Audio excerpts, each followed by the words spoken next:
se retrouve aujourd'hui pour parler des œufs. Voilà un aliment qui a souffert de nombreuses légendes urbaines. Aujourd'hui, je vous propose de démêler le vrai du faux, de voir quels sont ses bénéfices et ses contre-indications éventuelles. Pour ceux qui me découvrent, je suis Shirley, psychonutritionniste. Je partage sur cette chaîne du contenu tous les 15 jours. Vous pouvez aussi me retrouver sur Instagram où je partage d'autres informations. Pour commencer, un petit rappel. Il existe 4 modes d'élevage différents des poules. Notez sur la coquille les chiffres allant de 0 à 4. 0 étant l'élevage de plein air biologique, 1 l'élevage de plein air, 2 l'élevage au sol et enfin 3 l'élevage en batterie. Je voulais commencer par là parce que le mode d'élevage va influencer la qualité nutritionnelle de l'œuf. Les pauvres poules élevées en batterie n'ont accès qu'à une nourriture très bas de gamme puisqu'il faut tout le temps tirer les coups, ce qui va donner des œufs de bien maigre qualité nutritionnelle. Observer ce numéro sur la coquille est le seul moyen d'en avoir le cœur net. Parce que les filous du marketing, filous, petite expression du 19e siècle, vont mettre en avant des allégations alléchantes sur les boîtes, genre œufs extra frais, œufs de ferme, alors qu'en réalité il n'en est rien. Ces affirmations n'ont aucune valeur. Ça peut aussi être le cas sur un petit marché pittoresque où on voit de jolis œufs étalés sur du foin, ce qui nous donne complètement confiance. En réalité, prenez quand même le temps de regarder le chiffre parce que parfois, certains sont malhonnêtes, pas tous heureusement, et mettent des œufs élevés en batterie. Ceci étant dit, quels sont les bénéfices de l'œuf? D'abord les protéines. En moyenne, un œuf contient 7 grammes de protéines. Ça dépend évidemment de sa taille. Encore plus intéressant, il contient des acides aminés, dont les 9 acides aminés essentiels. Essentiels, ça veut dire que notre corps ne sait pas les fabriquer. Il faut que nous les mangions. Ce profil d'acides aminés est tellement parfait que l'œuf est une protéine de référence en nutrition. C'est-à-dire, c'est à elle que l'on compare les autres protéines.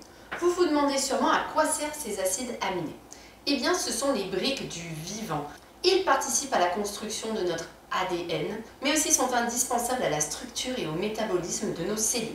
Comment ça se passe dans notre corps? Lorsque nous mangeons un aliment protéique, il va être dégradé dans notre tractus intestinal pour être découpé en plus petits morceaux, les acides aminés. Une fois qu'ils sont si petits, ils peuvent passer dans notre système sanguin. Et à partir de là, ils vont être réutilisés à l'intérieur de nos cellules pour créer de nouvelles protéines. Il faut savoir que les protéines de l'œuf sont très bien assimilées, ce qui n'est pas toujours le cas des protéines végétales notamment. Il contient de la choline, qui est un précurseur des neurotransmetteurs et un neuromodulateur. Elle est très importante dans le fonctionnement du système nerveux. Également très utile pour réguler la production d'insuline. Donc si vous souffrez de diabète ou d'insulinorésistance ou de maladie du foie gras, mettez le paquet sur la choline, dont l'œuf est l'une des sources principales. Il a aussi un profil vitaminique ultra intéressant. Il contient de la vitamine B9 et B12, indispensables à la méthylation de l'ADN, également de la vitamine D, qui elle est carrément centrale dans le fonctionnement de notre organisme, de la vitamine A, E, K. On y trouve aussi des minéraux et des oligo-éléments, comme notamment le zinc, le phosphore, le sélénium, potassium, sodium ou encore le fer. Tous ces micronutriments se trouvent dans le jaune. On va voir après comment les conserver au maximum. Les œufs contiennent aussi des acides gras. Pareil, ils se trouvent exclusivement dans le jaune. On va y retrouver à peu près 30% d'acides gras saturés. Ça, c'est ceux qu'on évite de trop manger pour le système cardiovasculaire. Et on y retrouve 70% d'acides gras insaturés, très intéressants pour la santé. Parmi ces insaturés, on va retrouver les oméga 3 et 6. Tous les deux sont essentiels, notre corps ne sait pas les fabriquer. Les oméga 6, même s'ils sont indispensables au départ, sont beaucoup trop présents dans notre alimentation moderne, ce qui provoque à terme une inflammation assez importante. Le top, c'est donc de manger des œufs qui contiennent beaucoup d'oméga 3. Et pour ça, en France, vous pouvez vous tourner vers la filière Bleu Blanc Cœur. Je ne sais pas si vous la connaissez. En fait, ce sont des éleveurs français qui se sont regroupés autour de ce label depuis une vingtaine d'années, qui donnent une alimentation ancestrale à leurs bêtes, donc de l'herbe et du grain. Dans ces grains, on va retrouver du lin et de la luzerne notamment, qui sont riches en oméga 3. Pour ceux qui ont la chance d'avoir des poules, vous pouvez aussi donner à vos poules une alimentation qui est tournée vers ces oméga. La concentration en oméga 3 des poules d'élevage biologique va dépendre de ce que l'éleveur décide de donner à manger à ses poules. Si, comme chez Bleu Blanc Cœur, il décide de donner des grains, eh bien on va avoir un profil oméga 3. Si par contre il décide de donner des farines de soja ou de tournesol, même bio, à ses poules, on va avoir un profil oméga 6. On retrouve aussi dans les œufs deux super antioxydants, la lutéine et la zéaxanthine. Toutes deux sont des dérivés des caroténoïdes. Évidemment, elles sont utiles pour contrer tous les processus oxydatifs, mais elles le sont particulièrement pour les pathologies des yeux, parce que ces deux pigments sont très présents dans la rétine. Bon, et qu'en est-il du cholestérol?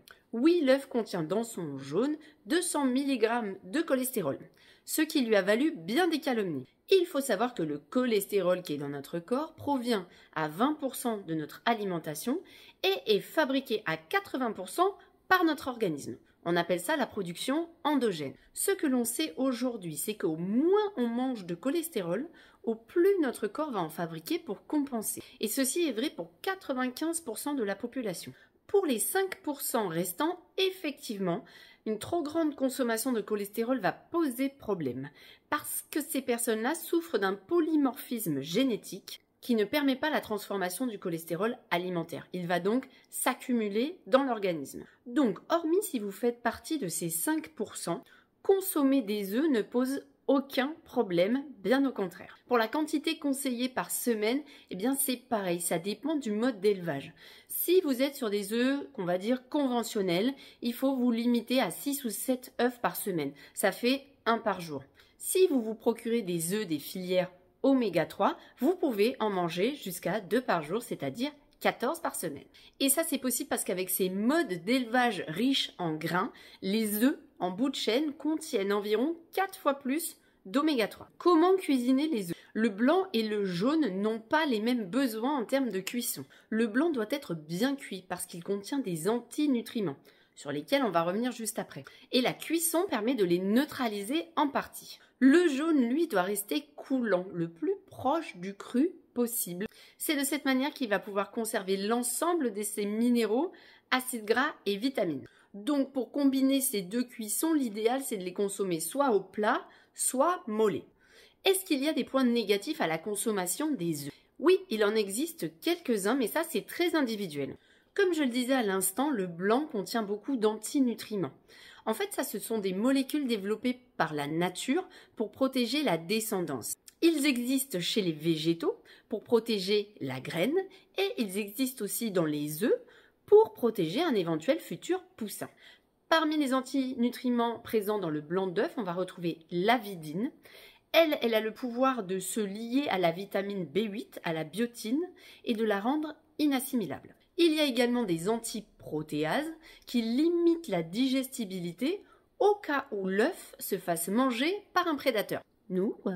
Ces deux-là sont partiellement neutralisés par la cuisson, d'où l'importance de bien cuire le blanc. Les œufs contiennent aussi des lectines qui, à terme, si on a déjà un intestin fragile, sensible, vont augmenter la perméabilité intestinale, c'est-à-dire augmenter la taille des petits trous qui se trouvent dans notre intestin.